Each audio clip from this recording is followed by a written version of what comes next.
Good morning champions. क्या हाल है? चलो भाई, 25 दिसंबर 2025 के करंट अफेयर्स में आप सभी का स्वागत है। आज है हमारे पास टॉप 10 धमाकेदार खबरें और वादा है मेरा सब कुछ यहीं के यहीं दिमाग में फिट हो जाएगा। तो तैयार हो जाओ, शुरू करते हैं।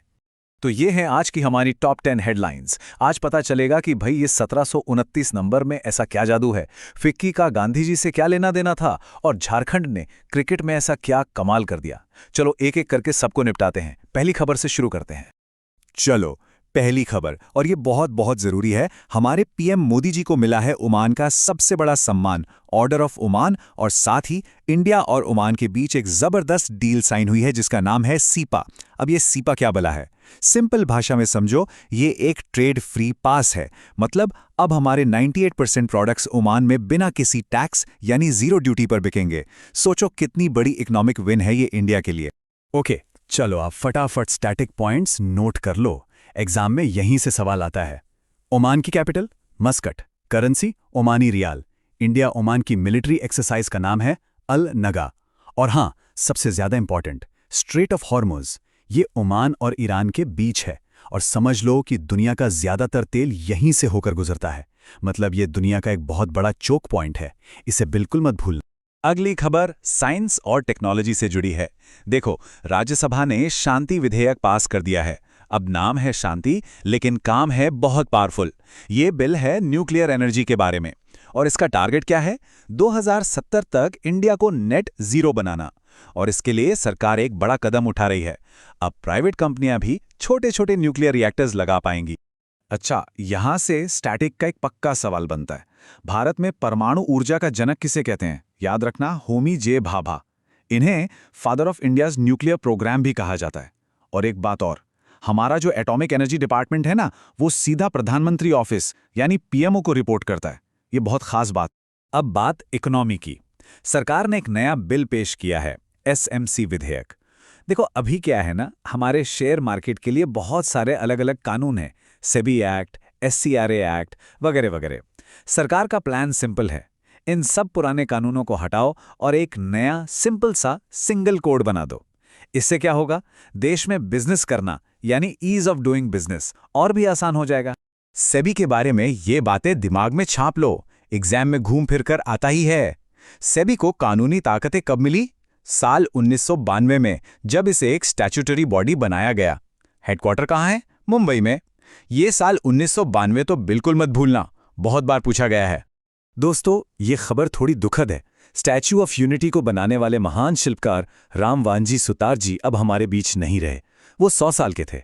सरदार पटेल की जो दुनिया की सबसे ऊंची मूर्ति हम देखते हैं ना, 182 मीटर की, वो उन्हीं के हाथों का कमाल थी। इतना ही नहीं, संसद में जो गांधी जी की प्रतिमा है, वो भी उन्होंने ही बनाई थी। अब एग्जाम में क्या पूछेंगे? पूछेंगे कि स्टैच्यू ऑफ यूनिटी है कहाँ। तो याद रखना, गुजरात में नर्मदा नदी पर एक द्वीप है, साधु बेट द्वीप। ये वहां पर है। ये नाम नोट कर लो, साधु बेट। और इसका उद्घाटन कब हुआ? 31 अक्टूबर 2018 को। ये दोनों डिटेल्स एग्जाम के लिए हॉट टॉपिक्स हैं। और अब क्रिकेट लवर्स के लिए एक जबरदस्त खबर। झारखंड ने पहली बार सैयद मुश्ताक अली ट्रॉफी जीत ली है भाई। क्या ऐतिहासिक जीत है। कप्तान ईशान किशन ने तो सेंचुरी मारकर टीम को जिताया, और फाइनल का स्कोर देखो, 262 रन। ये अपने आप में एक रिकॉर्ड है। कमाल कर दिया झारखंड ने। अच्छा, अब ये भी जान लो कि ये सैयद मुश्ताक अली थे कौन, जिनके नाम पर ये ट्रॉफी है।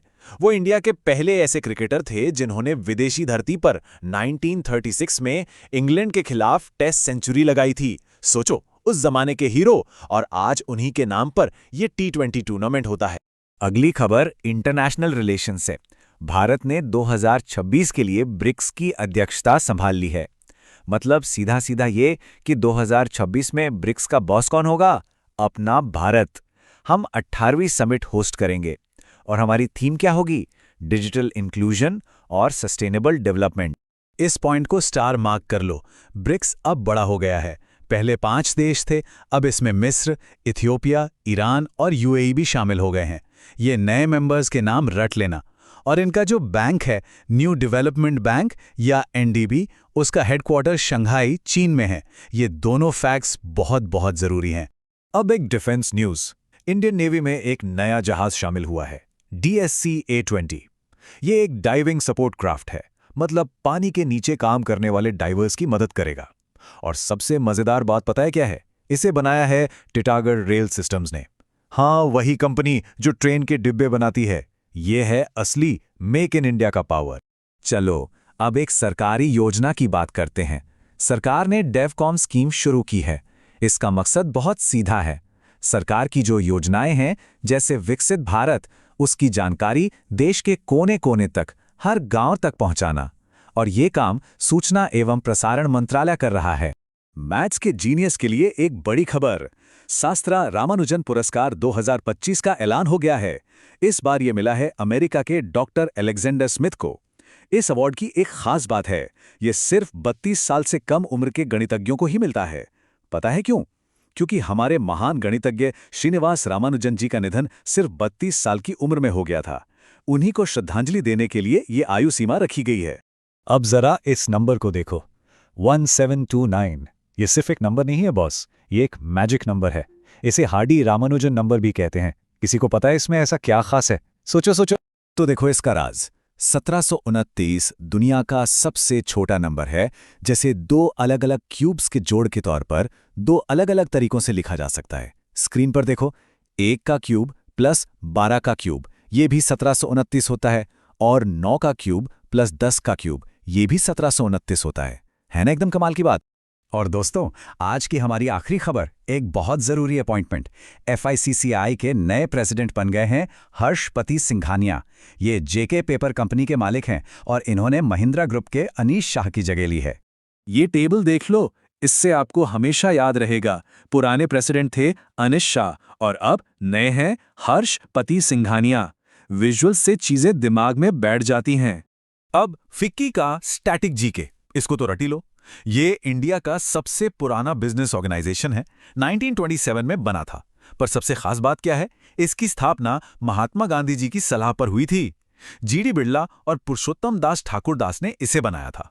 ये गांधी जी वाला सवाल SSC में पूछा जा चुका है, तो ये एक मस्ट नो फैक्ट है, याद रखना। तो दोस्तों, ये थी आज की टॉप 10 करंट अफेयर्स। उम्मीद है सब अच्छे से समझ आ गया होगा। अब जाने से पहले ये रहा आज का सवाल, रामानुजन पुरस्कार पाने के लिए मैक्सिमम एज लिमिट क्या है? अपना जवाब नीचे कमेंट्स में जरूर देना। सेशन पसंद आया तो लाइक करना मत भूलना। इसकी PDF आपको टेलीग्राम चैनल पर मिल जाएगी। कल फिर मिलेंगे इसी जोश के साथ। जय हिंद, जय भारत। हमारी कोशिश ये थी कि छोटे से में आपको पूरे दिन का करंट अफेयर्स बेहतरीन नॉलेज के साथ दें। अब इसके बाद हम आपको एक स्क्रीनशॉट देने जा रहे हैं। उसका स्क्रीनशॉट, उस पूरे स्क्रीन का स्क्रीनशॉट ले लीजिएगा। उसमें ये सारे नोट्स हैं, यानी आप पूरे दिन का रिवीजन सिर्फ एक फोटो से कर लेंगे। हमारा टारगेट ये है कि आपकी पढ़ाई को बहुत आसान बनाना।